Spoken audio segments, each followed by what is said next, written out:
इन सबकी तरफ से एक भेंट नीरज पंत जी को इसमें मैं इसका श्रेय देना चाहूंगा। पौड़ी जनपद की जनपद स्तरीय क्रीड़ा रैली जो यहाँ पे कोटद्वार के राजकीय शशिधर भट्ट राजकीय स्पोर्ट्स स्टेडियम में आयोजित की जा रही है। आज यहाँ पे क्रीड़ा रैली का द्वितीय दिवस है और यहाँ पे पूरे जनपद के पूरे जनपद भर से 15 ब्लॉक के छात्र छात्राएं यहाँ पे इस क्रीड़ा रैली में प्रतिभाग कर रहे हैं। यहाँ पे तमाम सामाजिक कार्यकर्ता हैं जो लगातार बच्चों को यहाँ पे सहयोग कर रहे हैं। उसी क्रम में मेरे साथ में नीरज पंत जी हैं जो एक समाज सेवी हैं, जिन्होंने तीनों दिन का यानी 3, 4 और 5 तारीख को दोपहर भोजन की जो व्यवस्था है बच्चों के लिए वो उनकी तरफ से यहाँ पे हुई है। मैं बातचीत कर लूंगा उनसे। पंत जी, आपको बहुत बहुत धन्यवाद मैं दूंगा कि आपने जो बच्चों के लिए व्यवस्था की यहाँ पे इस आयोजन में। थोड़ा सा आपका परिचय भी लोग जानना चाहते हैं कि किस तरह से आप समाज सेवा के क्षेत्र में आए हैं, क्या क्या आप और कार्य करते हैं। धन्यवाद डिस्कवर उत्तराखंड चैनल वालों का। मैं नीरज पंत, मेरा गांव नैनीडांडा विकास खंड के ग्राम थेब गांव है। मैं भी इस प्रकार से बचपन से ही, चाहे प्राथमिक खेल हो, शरद स्तरीय खेलकूद हो, चाहे इंटर कॉलेज खेलकूद प्रतियोगिता हो या डिग्री कॉलेज खेलकूद प्रतियोगिता, मैं लगातार अपने बेसिक शिक्षा से लेके उच्च शिक्षा तक, जहाँ तक मेरी शिक्षा रही, मैं खेल के प्रति मेरा रुझान रहा। और आज अपने बड़े भाइयों के माध्यम से जब भी मुझे मौका मिलता है किसी खेल के आयोजन में हो, चाहे समाज से संबंधित कोई कार्य जिससे कि समाज को कुछ आगे सीखने को मिलता है, मेरा प्रयास रहता है कि अगर सामाजिक प्राणी सामाजिक हित में कुछ सामाजिक निर्णय न ले तो निरर्थक है ये जीवन हमारा। क्या संदेश आप यहाँ पे जो प्रतिभागी बच्चे हैं उनको देना चाहेंगे हमारे माध्यम से? मैं आपके चैनल के माध्यम से सभी बालक बालिकाओं को सबसे पहले तो शुभकामनाएं देता हूं और उम्मीद करता हूं कि खेल को खेल भावना से खेलें, और जब आपका आत्मविश्वास रहेगा आपके अंदर तो निश्चित है सफलता ज़रूर मिलेगी। सफलता मिलने में कभी कभी परिस्थितियां विकट भी होती है, कभी अपने पक्ष में भी होती है, तो हमें घबराना नहीं चाहिए। और अगर किसी ने मेहनत करी है तो वो दिन दूर नहीं जब सफलता हमारे पास होगी और हम खुशी से झूम रहे होंगे।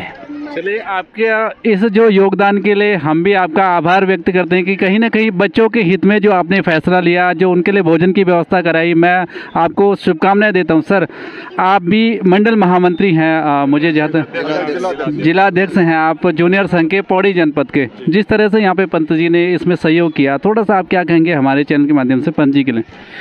मैं सबसे पहले तो उत्तराखंड न्यूज़ चैनल का हार्दिक धन्यवाद अदा करना चाहूँगा कि अब मैं देख रहा हूँ कि आप कल से इस कवरेज को, इन नन्हे मुन्ने बच्चों को एक प्लेटफॉर्म दे रहे हैं। इसके लिए पहले तो आपका धन्यवाद। और जहाँ तक बात रही आज हमारे बीच में, हम अपने आप को गौरवान्वित महसूस कर रहे हैं कि नीरज पंत जैसे युवा और समाज सेवी जो एक भविष्य की उम्मीद बनाते हैं, इन बच्चों के लिए आप 3 दिन का भोजन, क्योंकि यहाँ पर जो आर्थिक उससे हम गुजरते हैं, अभी आप देख रहे हैं दूरस्थ ब्लॉकों से 60-60 हज़ार रुपये में सिर्फ बसें होती हैं और विभागीय बजट यहाँ पर ऊँट के मुंह में जीरे के समान है। और ये कई चरणों से, संकुल से लेके ब्लॉक से लेके जिला स्तर और इसके बाद राज्य स्तर तक। तो जब ऐसे समाज सेवी पंत जी जैसे, नीरज पंत जी जैसे समाज सेवी हमारे बीच होते हैं तो उससे हमारा आत्मविश्वास, हमारा हौसला बढ़ता है कि हाँ, ये किया जा सकता है। हम अपने संसाधनों से ये सब कोशिश करते हैं, लेकिन अब हम और भी बढ़कर इन बच्चों को और सुविधाएं हम उपलब्ध करा सकते हैं जब इस तरीके का सहयोग हमें मिलता है। सर, आपके इस तरह के ये बड़ा आयोजन है, जनपद स्तरीय आयोजन है। मैं कई बार SCRT में भी आपके यहाँ पे गया, वहाँ पे भी बजट के अभाव को लेकर के कहीं ना कहीं वहाँ पे बातें होती हैं। क्या कभी उत्तराखंड सरकार ने इस तरफ कोई बजट के लिए कोई ध्यान नहीं दिया? बजट की बातें लगातार होती हैं और प्रयासरत भी रहते हैं, लेकिन बजट 2 या 3 साल में रिवाइज अगर कभी हो भी तो उसमें मात्र 2% का 4% की बढ़ोतरी करते हैं। ख़ास तौर पे हमारा जनपद 15 विकास खंडों का जनपद है, और जब हमारे बजट और रुद्रप्रयाग के बजट की तुलना की जाए तो उसमें भी हमें कुछ भिन्नता सी नज़र आती है, जो कम मिलता है पौड़ी को। हाँ, जो उचित न्याय नहीं है। आप ब्लॉक की संख्या 3 ब्लॉक वर्सेस 15 ब्लॉक, और बजट में सिर्फ 10 या 15% की बढ़ोतरी उनके और हमारे बजट में। तो जबकि अंतर कितना हो रहा है, 5 गुना है।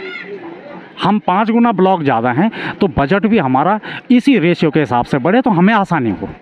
चलिए सर, इस बात को मैं व्यक्तिगत रूप से भी आप सारे अध्यापकों के साथ करूंगा और सरकार तक इस बात को पहुंचाऊंगा। तो ये मेरे साथ में नीरज पंत जी थे, साथ साथ में जिला अध्यक्ष थे।